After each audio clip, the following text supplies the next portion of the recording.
warahmatullahi wabarakatuh. Selamat sore saudara, berjumpa kembali dengan Jawa Timur dalam berita edisi Jumat 29 Januari 2016 bersama saya Rina Fahlevi. Dan saya Aryo Wibowo selama 1 jam ke depan akan menyajikan berbagai informasi yang dihimpun tim redaksi dari berbagai daerah di Jawa Timur. Dan saudara, berikut cuplikan berita aktual hari ini.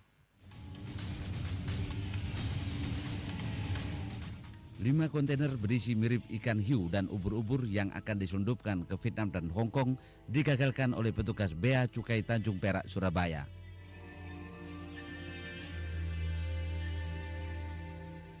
Enam kawanan pengedar sabu-sabu dan pil double L dibekuk jajaran Satreskoba Polres Kota Pasuruan.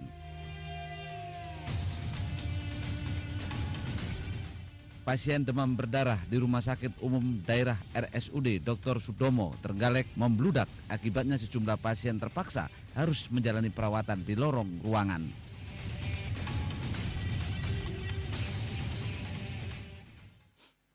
Ya saudara, pelaku usaha kecil dan menengah harus melakukan berbagai inovasi produk agar berkembang dan bisa bersaing di era perdagangan bebas. Hal ini juga dilakukan oleh seorang Ahmadi, perajin alat peraga edukatif di Dusun Tawang Rejo, Desa Kayen Kidul, Kediri. Investasi, modal, jasa, tenaga kerja dan juga produksi merupakan unsur penting dalam perdagangan bebas masyarakat ekonomi ASEAN MEA. Membanjirnya produk-produk dari luar negeri yang relatif murah dengan berbagai desain yang menarik menjadi tantangan bagi pelaku usaha, khususnya pelaku usaha mikro kecil dan menengah di Jawa Timur. Meski demikian, tantangan tersebut tidak menjadikan pelaku UMKM menyerah karena mereka percaya pangsa pasar hasil produknya masih banyak diminati. Seperti halnya Ahmadi Arido, perajin alat peraga edukatif di Dusun Tawang Rejo, Desa Kayen Kidul, Kediri. Ahmadi memulai usaha sejak tahun 2004 karena dia melihat usaha membuat alat peraga edukatif masih sedikit, padahal pangsa pasarnya cukup menjanjikan. Berbekal pengetahuan dari internet yang dilihatnya di kantor Telkom atau kantor pos, Ahmadi memulai usaha membuat mainan dari bahan baku spon. Selama 1 tahun berjalan, hasilnya pun bisa dirasakan. Dalam perjalanannya, Ahmadi mencoba membuat mainan atau alat peraga edukatif yang terbuat dari kayu. Upayanya yang keras untuk bersaing dengan mainan dari luar negeri membuat Ahmadi terus menciptakan model-model mainan yang kreatif, dan saat ini sudah ada sekitar 250 jenis mainan dengan harga bervariasi antara Rp25.000 hingga Rp100.000 per buahnya. Sementara ini juga harus mengikuti zaman, artinya saya tetap berusaha untuk mengikuti zaman, kondisi zaman sekarang itu bagaimana, saya berusaha untuk mengembangkan terus. Kita ini sudah mulai dikasih standar SOP lah ke sana itu, sehingga kayunya itu adalah kalau jatuh tidak melukai, catnya kalau dicium tidak membahayakan kesehatan, dan itu yang kita lakukan. Dan insya Allah sekarang sudah hampir 1 tahun ini sudah seperti itu. Jadi kita sudah memenuhi standar. Untuk sementara, Ahmadi hanya melayani pesanan dari Kediri dan sekitarnya. Namun jika ada permintaan lebih banyak, Ahmadi siap memenuhi. Ya, memang tidak heran jika beberapa daerah di Jawa Timur ini bisa kita temukan beberapa peninggalan dari kerajaan-kerajaan yang dulu ada di Jawa Timur seperti Kerajaan Majapahit dan juga Kediri, Rina, ya. Betul sekali, Aryo. Dan berikutnya masih juga kita akan berbicara tentang candi. Nah, kalau yang ini adalah situs semen. Nah, saudara, tidak hanya di Kabupaten Mojokerto yang memiliki banyak peninggalan situs-situs sejarah. Ternyata di Kediri juga terdapat banyak situs sejarah yang belum terungkap. Situs-situs sejarah di Kediri sebagian besar berasal dari Kerajaan Kediri dan Majapahit. Salah satunya adalah situs semen.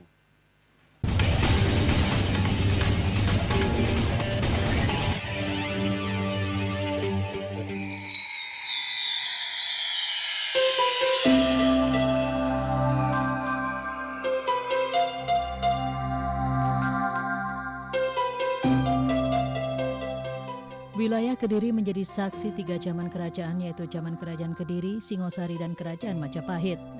Sebenarnya di Kediri banyak tersimpan benda-benda sejarah yang belum terungkap, sekalipun di beberapa tempat ditemukan peninggalan zaman kerajaan dulu. Seperti Arca Totok Kerot yang berada di Desa Sumberjo, Kecamatan Ngasem. Arca setinggi 3 meter merupakan sosok Dwara Pala, yakni arca penjaga pintu gerbang Kerajaan Danapura. Selain Arca Toto Kerot, di Kediri juga terdapat situs semen yang berlokasi di Desa Semen, Kecamatan Pagu, Kabupaten Kediri. Lokasi yang dekat dengan area persawahan dan sungai bertebaran batu bata kuno sebagai pintu gerbang masuk patirtaan yang akan terlihat jika sungai kering.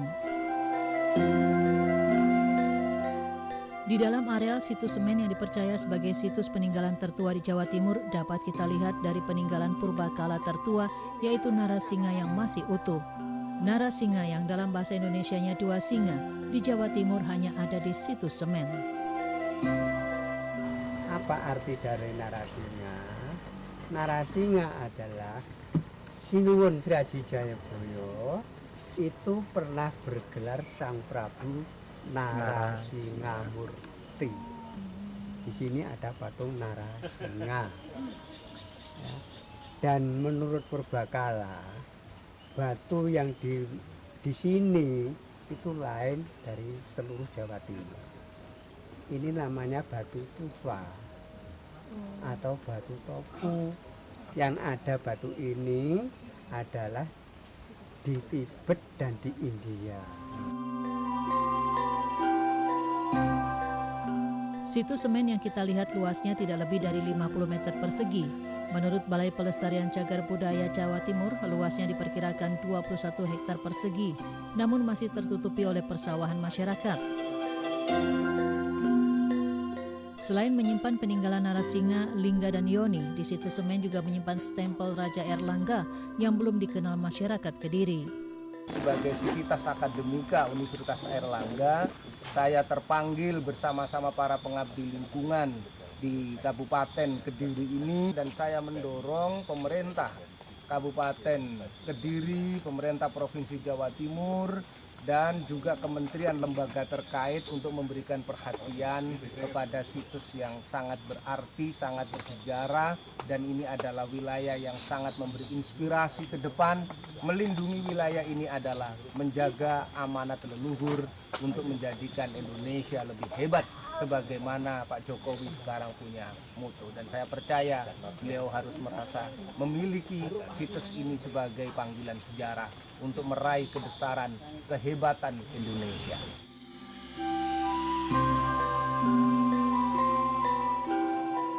Situs semen yang ditemukan tak jauh dari petilasan Sri Aji Joyoboyo pada 9 November 2009 diperkirakan adalah tempat patirtaan. Bahkan juga ditemukan sebuah sumber air di bawah pohon lo yang tidak pernah kering meski musim kemarau. Peninggalan purbakala di situs semen diperkirakan berasal dari Kerajaan Majapahit ketika masa pemerintahan dinasti ketiga dengan rajanya Dyah Tribuana Tunggadewi yang harus dilestarikan.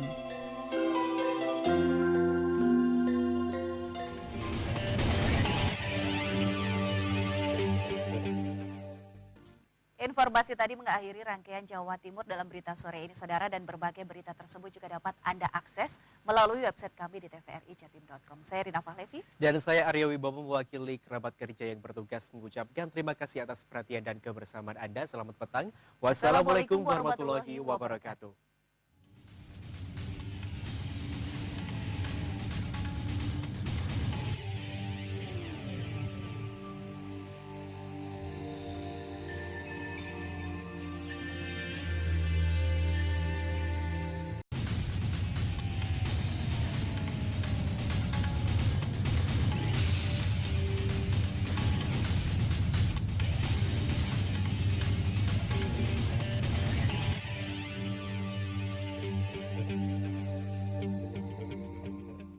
Assalamualaikum warahmatullahi wabarakatuh. Selamat sore saudara, berjumpa kembali dengan Jawa Timur dalam berita.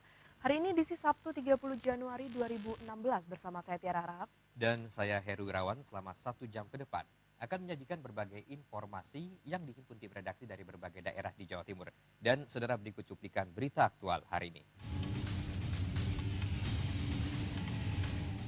Kebakaran hebat terjadi di Kompleks Pasar Sedangdang, Pamekasan, meludeskan puluhan kios pedagang baju hingga rata dengan tanah. Tim Satreskoba Polres Malang menemukan modus baru peredaran narkoba dengan cara dihanyutkan melalui aliran sungai.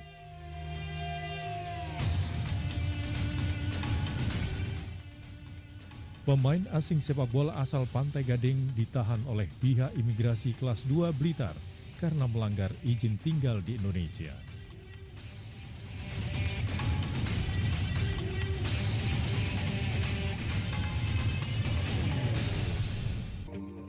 Baik, saudara, jika Anda berada di Kediri, tidak ada salahnya berkunjung ke objek wisata Candi Tegowangi. Candi yang berada di Desa Tegawangi, Kecamatan Pelemahan, Pare, Kediri ini merupakan candi Hindu tua di Kediri.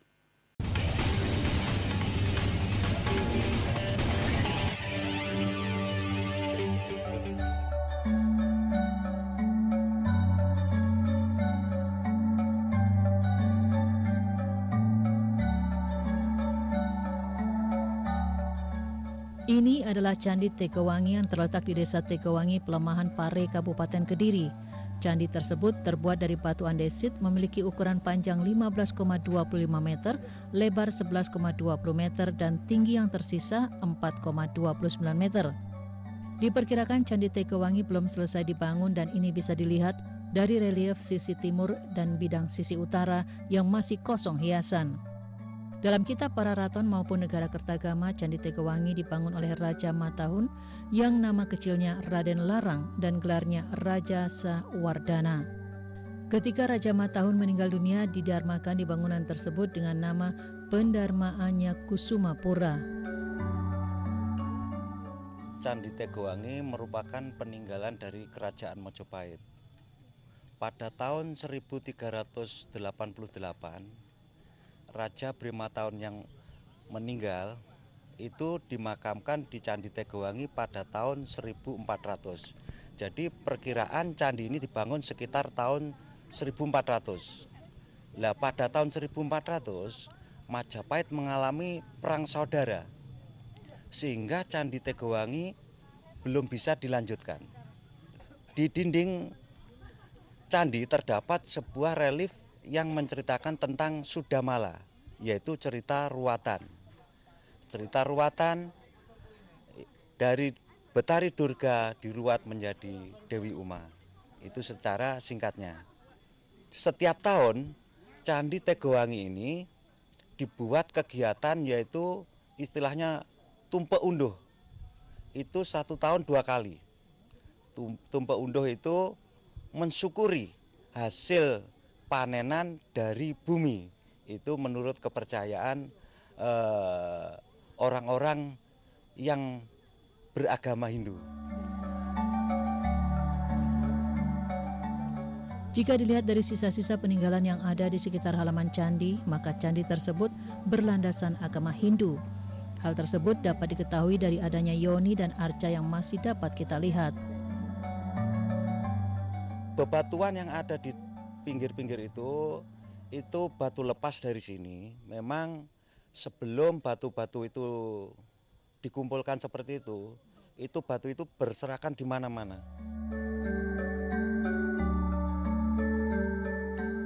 Untuk bangunannya sendiri, kaki candi dihias dengan sulur-suluran dan bunga-bungaan, sedangkan batur candinya memiliki hiasan geometris yang dihias dengan suluran bunga serta motif gama, yaitu makhluk cebol.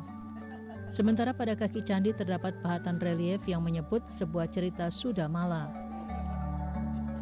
Satu hal yang menarik bahwa di Candi Tegowangi ada sebuah yoni yang terbesar di Jawa Timur dan juga terindah. Dan ini bisa dilihat dari hasil pahatan yang sangat rapi dan bagus. Yoni menurut arti harfiahnya dianggap lambang kewanitaan dalam agama Hindu. Selain indah, yoni tersebut juga dihiasi dengan hiasan naga yang menyangga cerat yoni sebagai lambang pertiwi. Candi merupakan bangunan bersejarah peninggalan masa lampau yang patut dilestarikan, dan keberadaan candi merupakan bukti betapa hebatnya seni arsitektur yang patut dilestarikan.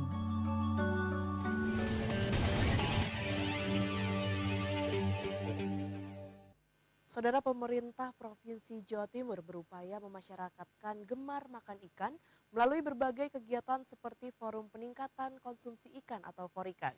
Tahun 2015 lalu, tingkat konsumsi ikan di Jawa Timur mencapai 30 kg per kapita. Gerakan Forikan yang dilakukan Dinas Perikanan dan Kelautan Provinsi Jawa Timur guna memasyarakatkan makan ikan diharapkan bisa menjadi budaya makan ikan. Meski demikian, gemar makan ikan harus pula diimbangi dengan ketersediaan ikan yang tersebar hingga pelosok desa. Peluang ini ditangkap masyarakat yang berada di Dusun Nepen, Desa Krecek, Kecamatan Badas, Kabupaten Kediri, di mana sebagian besar warganya sebagai petani ikan. Bagus Rifai, warga Desa Krecek, sudah menjadi petani ikan sejak puluhan tahun lalu. Bagus yang mengelola usaha turun-temurun tersebut menjual bibit ikan diantaranya ikan tombro, tawas, nila, dan bawal. Bibit ikan mujair 1 cm dijual seharga Rp120.000 per 5.000 ekor, sementara yang berukuran 2 cm Rp150.000. Bibit ikan tombro dijual Rp120.000 ukuran 2 cm per 5.000 ekor dan Rp80.000 ukuran 1 cm per 5.000 ekor. Sementara bawal dijual dengan harga Rp100.000 ukuran 1 cm dan Rp150.000 ukuran 2 cm per 5.000 ekor. Kami sebagai petani ikan sukanya itu kalau musim penghujan itu di sini merasakan panen raya untuk perikanan. Nah itu waktunya sekitar 2 bulan. Nah selebih itu biasanya itu pendapatan masyarakat untuk perikanan menurun. Nah itu harapan kami dari pemerintah itu dari kami masyarakat untuk membantu pemasaran agar pemasaran perikanan sini bisa lebih maju. Pada awal musim penghujan selama 2 bulan, biasanya konsumen ramai membeli bibit ikan, sehingga omsetnya bisa mencapai 70 juta rupiah. Sementara itu, pemasarannya tidak hanya Kediri dan sekitarnya, namun hingga Kalimantan dan Makassar. Saudara, informasi tadi mengakhiri seluruh rangkaian Jawa Timur dalam berita sore ini, dan berbagai berita tersebut juga dapat Anda akses melalui website kami di tvrijatim.com. Saya Tiara Harahap. Dan saya Heru Wirawan, mewakili kerabat kerja yang bertugas, mengucapkan terima kasih atas perhatian dan kebersamaan Anda. Selamat sore. Wassalamualaikum warahmatullahi wabarakatuh.